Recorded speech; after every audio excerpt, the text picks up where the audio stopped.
En todo el planeta Tierra, en todas las épocas, en toda cultura, la práctica de la adoración mediante el culto religioso ha sido algo estándar, muy común en todos los lugares y todas las épocas. Al examinar la bibliografía nos damos cuenta de que los investigadores sobre este asunto coinciden al respecto. Vamos a revisar algunas declaraciones de personas que han investigado la aparición de las prácticas religiosas en las diferentes culturas.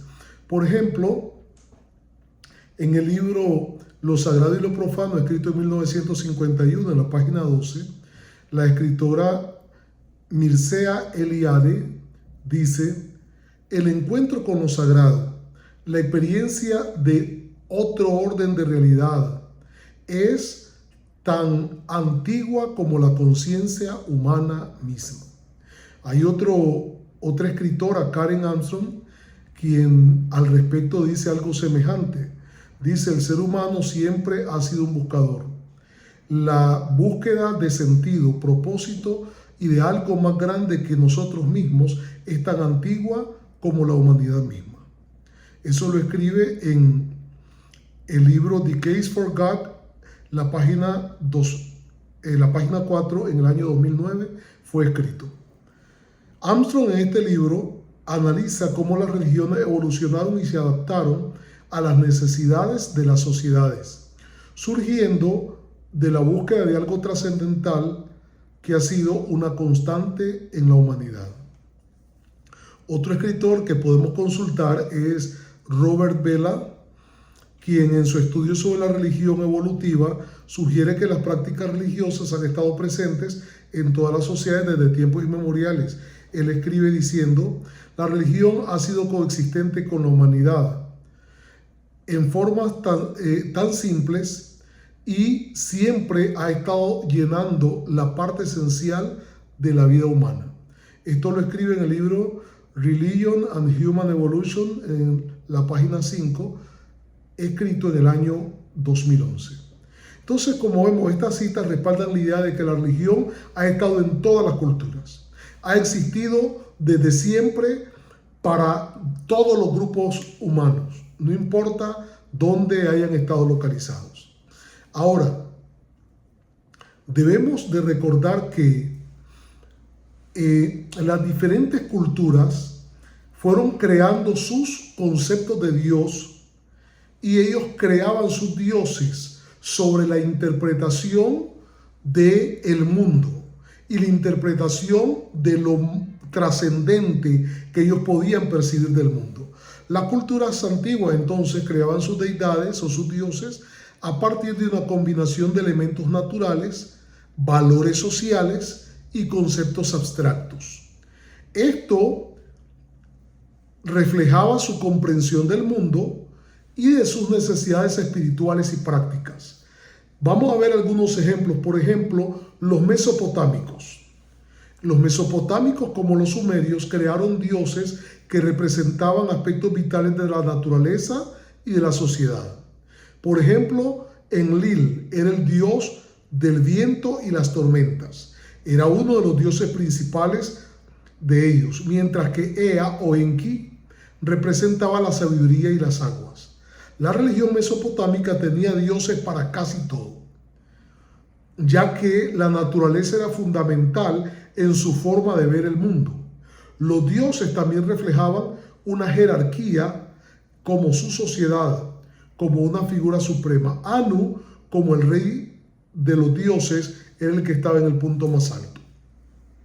En Egipto, la religión era compleja y las deidades representaban fenómenos naturales, conceptos abstractos y elementos de la vida cotidiana. Ra, el dios del sol, y Osiris, dios de la muerte y la resurrección, se derivaban de los ciclos del día y la vida. Los egipcios personificaban fuerzas naturales en figuras de dioses con formas humanas y de animales, reflejando así una mezcla, una conexión, una simbiosis que sentían entre el hombre y la naturaleza. La Grecia antigua. Los griegos crearon sus dioses como versiones amplificadas de la raza humana, con virtudes y defectos, porque para ellos los dioses eran modelos de comportamiento. Zeus era el dios de los dioses y representaba el poder y la justicia. Atenea simbolizaba la sabiduría, mientras que Afrodita era la diosa del amor. Sus deidades personificaban entonces valores humanos y estaban organizados en una jerarquía similar a la de sus ciudades-estado. En América, antes de la colonización, también la civilización azteca y la civilización inca tenía dioses, y los dioses se vinculaban fuertemente a los ciclos agrícolas y a fenómenos naturales. Por ejemplo, los aztecas tenían al dios del sol y de la guerra, cuyo nombre era Huitzilopochtli. Era esencial para mantener el ciclo de la vida y de la muerte. Los incas veneraban al dios Inti porque su supervivencia dependía del clima y de las cosechas, y este dios representaba para ellos a el sol. Entonces vemos cómo las distintas culturas tenían distintos tipos de dioses que habían creado, y como para ellos, como lo mencionábamos en un estudio anterior, ningún dios era capaz de suplir todas las necesidades del ser humano, entonces, ni tampoco explicar la realidad del mundo en que vivían. Entonces ellos creaban un dios para cada cosa, de manera tal que estos dioses se convertían así en un panteón de dioses. Era una cantidad innumerable de dioses. Hasta nuestros días, culturas como la cultura india tiene más de 1 millón de deidades. Aunque tienen dioses principales, tienen más de 1 millón de deidades, y así las diferentes culturas politeístas. Entonces, en el registro bíblico nos encontramos con que Dios hace mención a esta realidad, la realidad de la existencia de multidioses o el politeísmo dentro de estas culturas. Y en el registro bíblico hallamos varias referencias a esto. Veamos varias de ellas. Éxodo capítulo 12, versículo 12, cuando Dios habla acerca de la destrucción, la muerte de los primogénitos en Egipto, dice: yo pues pasaré aquella noche por la tierra de Egipto y heriré a todo primogénito en la tierra de Egipto, así de los hombres como de las bestias, y ejecutaré mis juicios en todos los dioses de Egipto, yo Jehová. Génesis 35:2 ya nos cuenta acerca de, por ejemplo, Jacob y su familia. Dice el texto: entonces Jacob dijo a su familia y a todos los que con él estaban: quitad los dioses ajenos que hay entre vosotros y limpiaos y mudad vuestros vestidos. Cuando ellos iban a subir a rendirle culto al único Dios verdadero en Betel. Jueces capítulo 2 versículo 12 nos cuenta acerca de Israel. Dice: dejaron a Jehová, el Dios de sus padres, que los había sacado de la tierra de Egipto, y se fueron tras otros dioses, los dioses de los pueblos que estaban en sus alrededores, a los cuales adoraron y provocaron a ira a Jehová. Josué 24 versículo 2, Josué dice: y dijo Josué a todo el pueblo: así dice Jehová, Dios de Israel, vuestros padres habitaron antiguamente al otro lado del río, esto es Taré, padre de Abraham y de Nacor, y servían a dioses extraños. Vemos entonces que era muy común en el Medio Oriente, era muy conocido el culto a diversos dioses. La práctica del politeísmo era algo extremadamente común. Así cada nación y grupo social creaba sus propias deidades. Los hijos de Israel mismos nos cuenta en Jueces capítulo 10 versículo 6 que llegaron a rendirle culto a los dioses de tantas naciones. Dice que sirvieron a los Baales y a Astarot, a los dioses de Siria, a los dioses de Sidón, a los dioses de Moab, a los dioses de Amón, a los dioses de los filisteos, y dejaron a Jehová y no le sirvieron. Entonces, esta práctica y la existencia del politeísmo, creando cada nación, creando cada ciudad sus propios dioses, era algo muy común dentro del mundo antiguo. Ahora, nos encontramos con que aun cuando Israel surge y Dios habla a Israel diciéndoles, no tendrás dioses ajenos delante de mí, hasta cuando esto ocurre, hasta cuando surge Israel como nación, las naciones que existían, ninguna de ellas requería de que se le rindiera culto exclusivo a un solo Dios. No había requerimiento de culto exclusivo a un Dios. Ahí se le rendía culto a los dioses que el ser humano prefería. Si necesitaba pedir por bendición en la guerra, entonces iba, igual que ocurre con los santos actualmente dentro del catolicismo, donde uno es el santo específico para ayudar a que puedas resolver estos problemas, otro para sanar, otro para esto, otro para lo otro. Lo mismo ocurría dentro del mundo antiguo. Tenían una diversidad de dioses y esto les permitía adorar a los dioses que quisieran, incluso adorar a Jehová como un Dios más y rendirle culto a otros dioses. Podemos ver ejemplos de estos. Entre las naciones no había problema al respecto. Segunda de Reyes 17:29 nos dice que cuando fueron traídos para habitar en Samaria la gente de otras naciones, una vez que los asirios esparcieron a los israelitas, el reino del norte, por todo el mundo, dice, pero cada nación se hizo sus dioses y los pusieron en los templos de los lugares altos que habían hecho los de Samaria, cada nación en su ciudad donde habitaba. Eso lo dice Segunda de Reyes 17:29.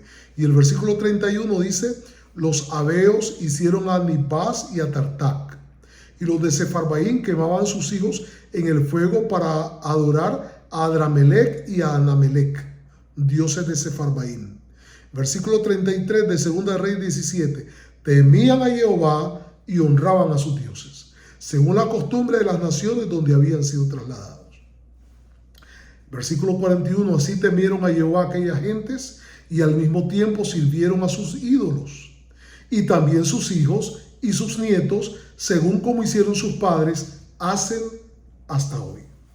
Sin embargo, encontramos con que Dios, Jehová Dios, hace una diferencia total respecto a la adoración de los israelitas a un único Dios creador.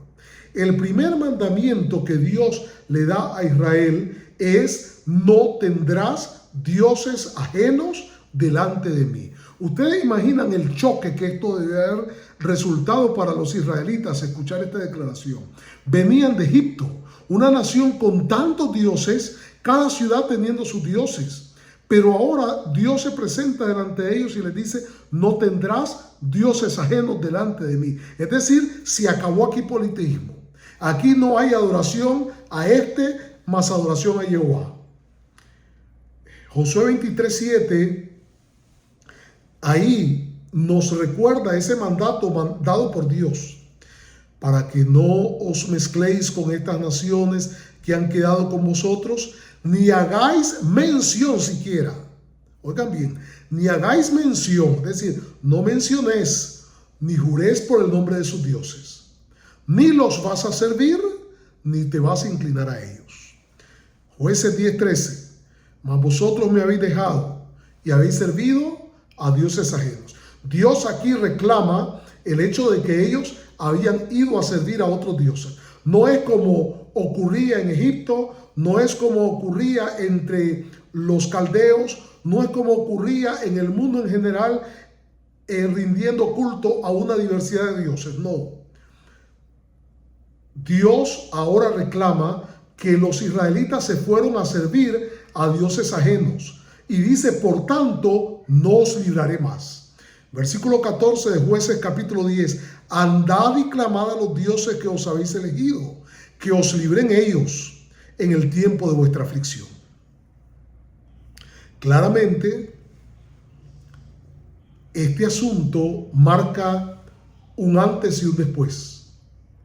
Antes de que Dios aparezca en el monte Sinaí, antes de que Dios hable a Abraham. Antes de que Dios hable a Jacob, a Isaac o a Moisés en el desierto, las naciones todas tenían sus deidades. Abraham venía de una familia que rendía culto a varios dioses, pero ahora Dios aparece y dice: no, yo soy el único Dios, no hay otros dioses. Por eso el salmista en el Salmo 96, versículo 5 dice: porque todos los dioses de los pueblos son ídolos, pero Jehová hizo los cielos. Y en Isaías el capítulo 37, versículo 19, el profeta dice: entregaron los dioses de ellos al fuego porque no eran dioses. Es decir, aunque el concepto de Dios era aplicado a ellos, aquí el profeta afirma diciendo: ellos entregaron los dioses de ellos al fuego porque no eran dioses, sino obra de mano de hombre, es decir, creación de ellos, madera y piedra, por eso los destruyeron. Jeremías 2:11, ¿acaso alguna nación ha cambiado sus dioses? Aunque ellos no son dioses, se vuelve a afirmar. Sin embargo, mi pueblo ha trocado su gloria por lo que no aprovecha. Jeremías 16:20, ¿hará acaso el hombre dioses para sí? Mas ellos no son dioses. Aquí se clava el concepto. A través de los profetas, Dios habla, el profeta Isaías, el profeta Jeremías y ahora el profeta Sofonías afirma: terrible será Jehová contra ellos, porque destruirá a todos los dioses de la tierra y desde sus lugares se inclinarán a él todas las tierras de las naciones. Noten, habla de que Jehová será contra todos los que se llamaron o fueron llamados dioses. Ahora, también es importante subrayar que dentro de las religiones paganas, la fusión, la mezcla, era una forma de unión que procuraba poner juntas las características de varias deidades de las que ellos habían creado. Esto era muy común. Por ejemplo, en Egipto, Amón comenzó como un dios local de Tebas, que era una pequeña ciudad del sur de Egipto, y estaba relacionado con el viento y el aire. Con el auge de Tebas como capital, Amón se fusionó con Ra, el dios del sol, convirtiéndose en Amón-Ra, el dios supremo del panteón egipcio. Esta evolución nos muestra el crecimiento del poder político de Tebas y la expansión del culto a Amón por todo Egipto condujo a la creación de una nueva deidad, Amón-Ra. Esta información la podemos encontrar en el libro The Complete Gods and Goodness of Ancient Egypt, en las páginas 96 al 98, escrito por Richard Wilkinson. En Mesopotamia también la mezcla, la fusión de diversos dioses era una práctica existente. Marduk inicialmente era una deidad menor de Babilonia, que absorbió las características de varias deidades mesopotámicas, incluidos Enlil, el dios del aire y la autoridad divina. Con el auge de Babilonia bajo Hammurabi, Marduk se convirtió en el dios supremo, tomando elementos de otras divinidades para legitimizar su supremacía. Esto lo encontramos en A Dictionary of Ancient Near Eastern Mythology, la página 115, escrito por Gwendolyn Leake. También dentro del imperio griego, con la expansión del imperio griego en Egipto, Zeus, el dios supremo griego, fue mezclado, sincretizado con Amón, el dios egipcio. Este sincretismo, conocido como Zeus-Amón, surgió en el contexto del imperio de Alejandro Magno, que promovió la fusión de deidades griegas y egipcias como una forma de unificar sus territorios. Esto lo encontramos en el libro Greek Religion, la página 250 a la 252, escrito por Walter Burke. También hallamos dentro de los persas, el dios persa Mitra, asociado con la luz y la justicia, fue fusionado con el dios grecorromano Helios, el dios del sol. En el Imperio Romano, esta fusión dio lugar al culto a Mitra Helios, un dios solar adorado especialmente por los soldados. El sincretismo combinaba los aspectos solares de Helios con las características militares y de justicia de Mitra. Esto lo encontramos en el libro The Mysteries of Mitra, en las páginas 45 al 50, escrito por Franz Comont. Entonces, estos ejemplos nos muestran cómo la unión de dioses entre las naciones paganas eran acciones comunes, con el propósito de borrar las diferencias tanto entre las formas de culto a los diferentes dioses como las diferencias territoriales que existían ahora bajo el mandato de algún emperador. Cuando el cristianismo se enfrenta al dilema de disociarse del judaísmo, se encuentran con la existencia y la creencia de Jehová como su único Dios.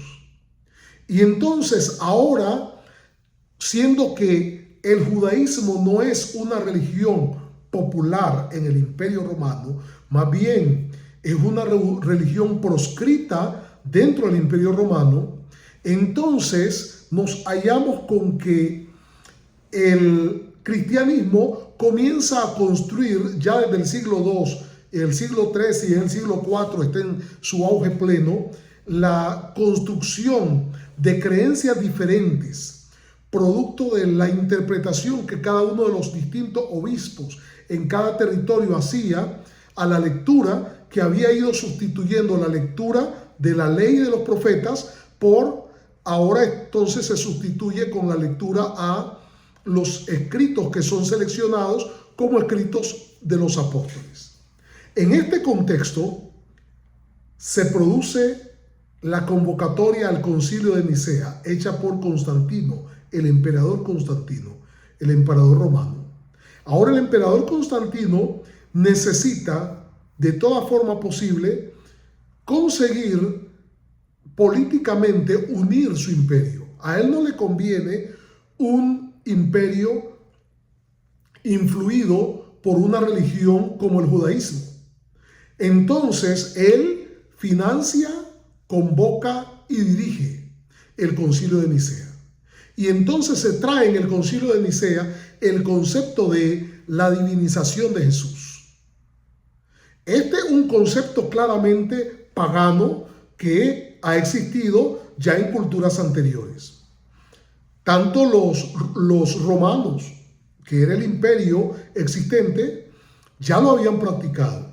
Dentro de los romanos estaba la divinización que ya se había hecho a emperadores como César Augusto, Julio César, Claudio, Vespasiano, Tito, Nerva, Trajano, Antonio Pío, Marco Aurelio, Severus Alejandro. Todos ellos habían sido emperadores que al momento de su muerte fueron divinizados. Por consiguiente, esta práctica de divinización de un ser humano después de su muerte no es nueva. Lo mismo también ocurría dentro de las religiones egipcias. Los faraones eran considerados hijos de los dioses. Noten el concepto, hijos de los dioses. Y por consiguiente, una vez que morían, ellos alcanzaban la plena divinización. Esto es integrado en el Concilio de Nicea y llega a ser parte de la creencia de la iglesia. Y también ahora entonces se produce la integración de Jehová, la deidad suprema, y Jesús, quien ahora ha sido elevado al nivel de Dios y es considerado cosustancial, de la misma sustancia, no menor, sino igual que Jehová. Entonces participa de la mezcla, la sincretización de una nueva deidad compuesta ahora por dos integrantes que después, en el año 381, en el Concilio de Constantinopla, se convierte en una deidad constituida por 3 integrantes, lo que hoy se conoce como la Trinidad.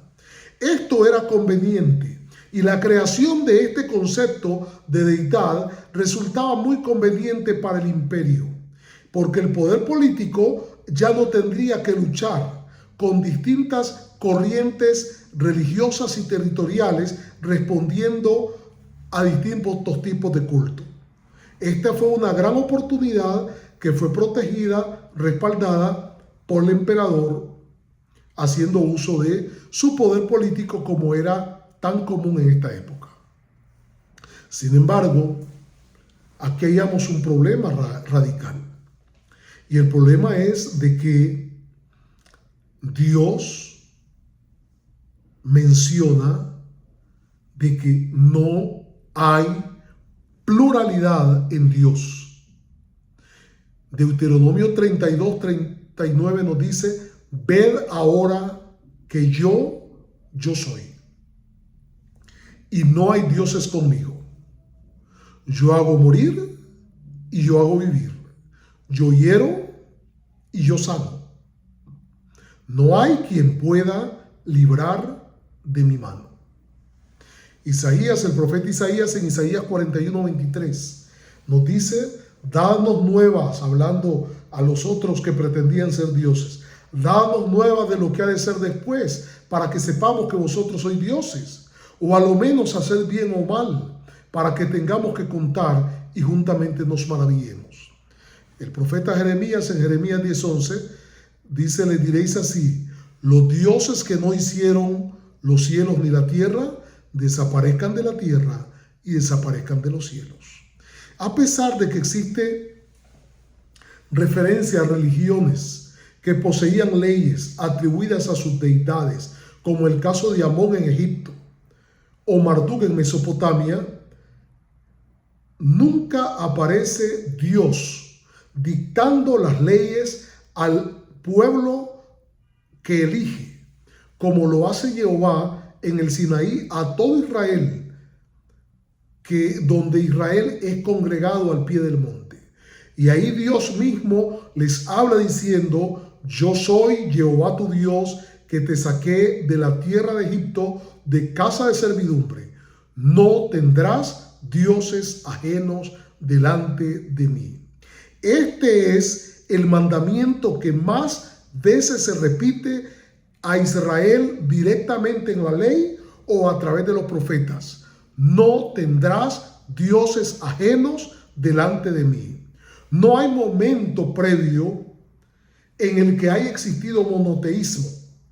Hasta que Dios aparece en Sinaí, ahí se establece una nación con un culto a un único Dios, una creencia a un único Dios. Por tanto, podemos afirmar con los profetas: ¿quién como tú, oh Jehová, entre los dioses? ¿Quién como tú, magnífico en santidad, terrible en maravillosas hazañas, hacedor de prodigios?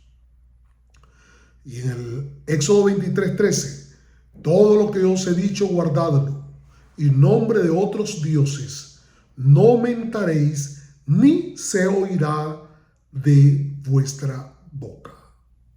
El salmista estaba diciendo: porque ¿quién es Dios sino solo Jehová? ¿Y qué roca hay fuera de nuestro Dios? Hoy, como en el pasado, somos desafiados por las palabras pronunciadas por Josué. Ahora pues, temed a Jehová y servidle con integridad y en verdad, y quitad de entre vosotros los dioses a los cuales sirvieron vuestros padres al otro lado del río y en Egipto, y servid a Jehová, no a Jesús, no al Espíritu Santo, servid a Jehová. Y si mal os parece servir a Jehová, escogeos hoy a quién sirváis, si a los dioses a quienes sirvieron vuestros padres cuando estuvieron al otro lado del río, o a los dioses de los amorreos en cuya tierra habitáis. Pero yo y mi casa serviremos a Jehová. Aunque en nuestro mundo, en nuestra sociedad, existe un politeísmo disfrazado de monoteísmo, dentro del cristianismo con el surgimiento de la creencia en la Trinidad, debemos de decir de que es un concepto aborrecido por Dios. Es un concepto totalmente rechazado, reprobado y condenado por Dios. Un concepto defendido única y exclusivamente por razones de defensa de intereses políticos, de intereses de poder, pero nada tiene que ver con la verdad acerca de quién es el único Dios. Los israelitas en aquel momento respondieron y dijeron: nunca tal acontezca que dejemos a Jehová para servir a otros dioses. Pero esto no puede ser una decisión solo de boca. En Josué capítulo 24, versículo 23, Josué desafía al pueblo y de la misma manera yo te desafío hoy. Quitad pues ahora los dioses ajenos que están entre vosotros. No importa si se llame Jesús, no importa si se llama Espíritu Santo, no importa el nombre que tenga, quitad pues los dioses ajenos que están entre vosotros e inclinad vuestro corazón a Jehová, el Dios de Israel. Dios te bendiga y que tu decisión pueda ser inclinar tu corazón al único Dios que creó el cielo, que creó la tierra y que te creó a ti. Dios te bendiga, te sostenga y te conduzca por el camino de esta vida el día de hoy.